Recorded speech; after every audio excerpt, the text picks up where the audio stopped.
Greeting, folks. It is Monday, June 5th, 2017. It's time for your weekly video. Hope everybody had a great weekend. Mine was certainly busy.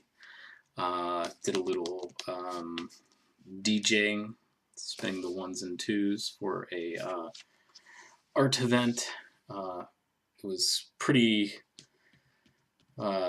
it was about 5 hours of spinning records, maybe a little bit less than that, maybe 4.5, 5, something like that. I can't really remember. So I played a bunch of my 45s. That's all I did. I didn't play any LPs or anything like that. All my kind of cool oldies and what have you. So it was a good time. Met some interesting folks, and great to share your record collection, I guess, other than just listening for yourself. But I did some record shopping Friday as well as Saturday. I stopped by Jerry's Records in Pittsburgh, which Jerry is finally retiring at the end of July. So I had a nice little conversation with him. So I'm sure there'll be some, be showing some goodies there before the store's staying open, but it's going to just be under new ownership. So hard to say kind of which way it's going to go. So stick around, I'm sure I will show you. I'll go over some of the finds. So these are basically either from Jerry's, half-price books. I stopped there for the first time in a little while. They had some, I always like to look at their dollar records. They're, the stuff that they have priced, I guess in their retail kind of thing, not their dollar bins are always... It's a great store to go to, but man, they've gotten super expensive. I did pick up some CDs there. I guess I'm going to show those first just because they're worth noting.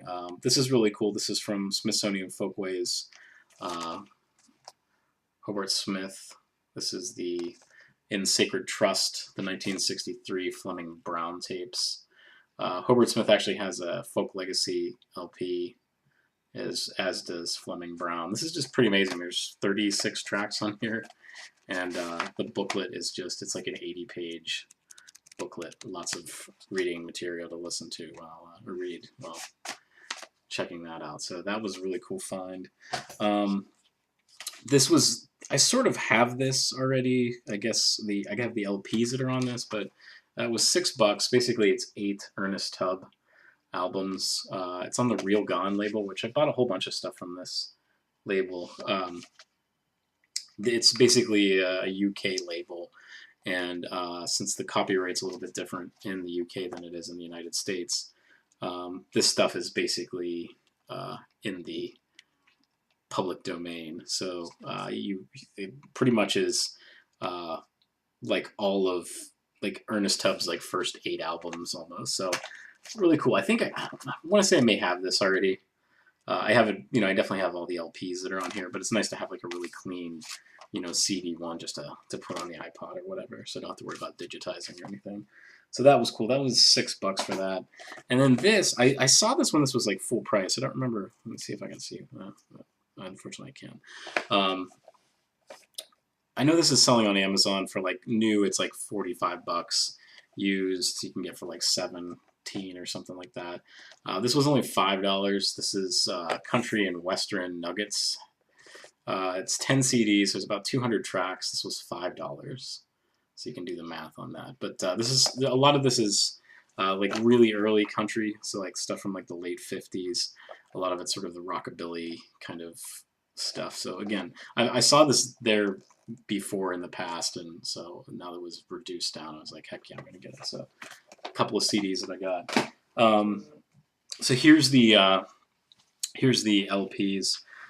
This one's kind of cool. This is on the Jamie label, which I believe Chet Atkins on that label early on, I want to say.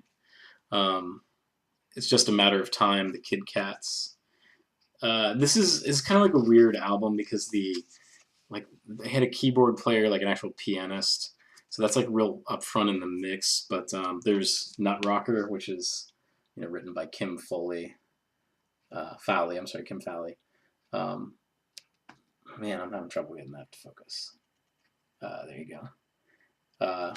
So I kind of really couldn't pass this up, but This is really good. It's like it's not garage rock by any means, but it's sort of like 60s.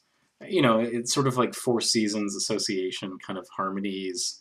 It's a little on the visceral side, so um, a little bit of fuzz guitar and things like that. But these guys, they really only had two albums. I think there's this album, and then they put out a ton of singles.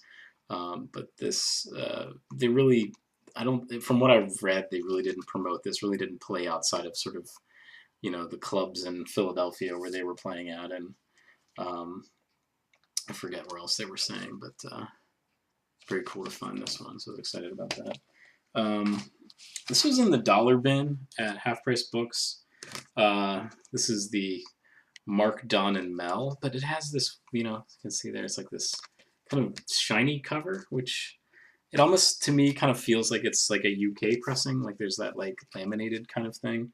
But this was $1. I mean, I already had this, like, this is your typical dad rock fare. Sometimes it's just like fun to put these albums on and just mindlessly listen to some, early 60s, or late 60s, early 70s rock. But, the Time Machine, Foot Stompin' Music, Closer to Home, those are some real classics on here. So that was $1. So, like, I couldn't pass it up for a double album. So that was kind of my pop and rock. The next couple are going to be some of my folk records. I got this at Jerry's.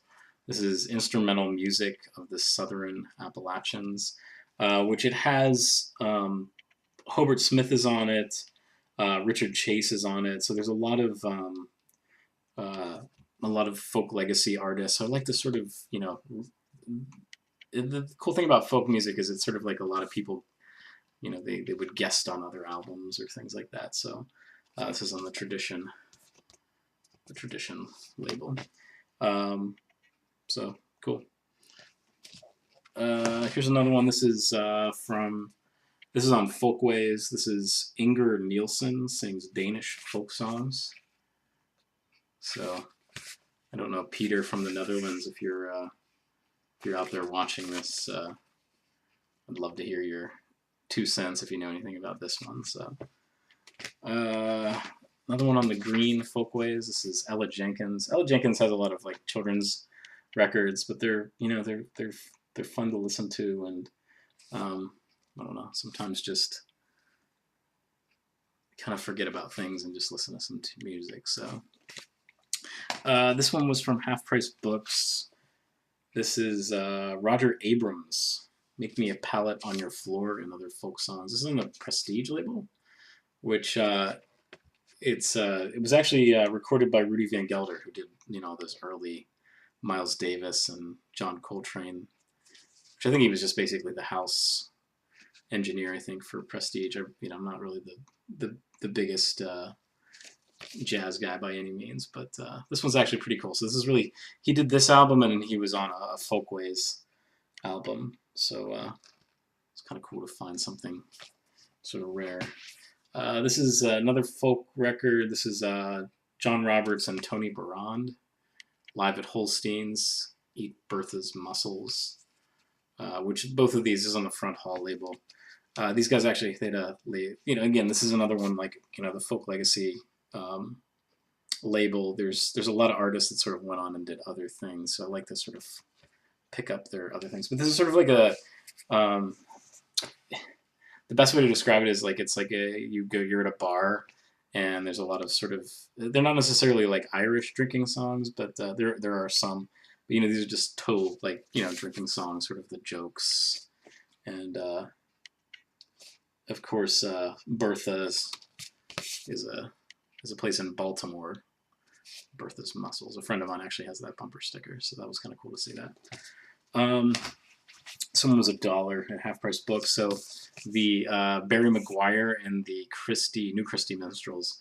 This basically was put out in like 1968 after he already had, actually, I guess you could say his popularity was maybe waning at this point. But there's no green on here, which was kind of weird, I thought. But these are sort of like the songs that sort of feature Barry McGuire when he was in the new Christy Minstrels, but just kind of a cash in to, I guess basically by 1968 nobody really cared about the new Christy Minstrels, Barry McGuire included because he left a few years earlier. But this is some good folk music on here. So for $1, I'll pick it up. So this is a shout out to Chris at Dixieland Farm. I saw this one. This was $1. I was like, I couldn't pass this up. Martin Denny Exotica Volume 2. I mean, that is just an absolute incredible cover. I don't know, it is really cool. But I was listening to this I was listening to this on Saturday and just kind of chilling out after my little gig. So this is some cool stuff. Chris, I don't know if you have this one or not, but it's definitely a good one. And yesterday I was talking to Kevin, Dr. Strangely Strange, and we were talking about country music and among other things. And I found this album, and I kind of gave this as an example to him. And I said, anytime I see a country album where they're basically wearing nudie suits, it's like, to me, it's a stamp of approval that you should pick it up. I mean, because they were expensive suits. The guy that designed those are actually pretty expensive. But if you're in the early days of country music, that sort of was their the indication that you had made it. So this is Carl Butler and Pearl. This is actually their second album. I forget what their Don't Cross the River, I think, was their Don't Let Me Cross Over. Sorry, was it an America song? I think that was an America song you just met. But that was sort of their big hit. And they really didn't, I don't think they capitalized anything or they got any better than that. But this was cool. So I probably paid a little bit more than I should have for this, but it was $4. But still some good country duets. And last, this one was only $1, so I guess that's sort of, both those records were $2.50. The Law of Averages. I do try to, pay attention to classical music and things like that, because I think there's some great stuff that you really want to give your stereo, a workout. They're worth picking up. But this is Igor Stravinsky conducts 1961. So this is sort of some avant-garde kind of stuff, and it's on the Columbia Masterworks label. So it was really cool. I kind of like his stuff is not necessarily hard to find, but you don't really see it that often because it wasn't really the most easy to kind of process for folks. But yeah, so $1 every day of the week right there. So hope everybody has a great week. Oh, and I forgot, also the Grateful Dead. I'm not sure if you guys are, two things about the Grateful Dead. So Long Strange Trip DVD that's on Amazon, man, that thing is awesome. Sam and I basically watched it all in one night, and it's incredible. I think it's, it is sort of retelling the story of the Grateful Dead, I think, for a new audience, but Martin Scorsese did an excellent job, as well as, Justin Kreutzmann and all that with the film. It's a great narrative, but the Grateful Dead, I don't know if I showed this one previously, but they have a single subscription that they're doing. So this is their first single, very, very first single. This was the one I think was on, I'll say Autumn Records, Stealin' and Don't Ease Me In. But the second one, I just got that the other day. So this is The Golden Road and Cream Puff Wars. So the Golden Road, see her just walking along barefooting, whistling and singing. She doesn't care at all. And then, of course, the Cream Puff War on the back of that. So these are kind of cool. They're limited to 10,000. So they come out quarterly. So kind of a sucker for the 7 inches sometimes, but that's it. That's what's new with me. So I hope everybody has a great week, and we'll see you on down the trail.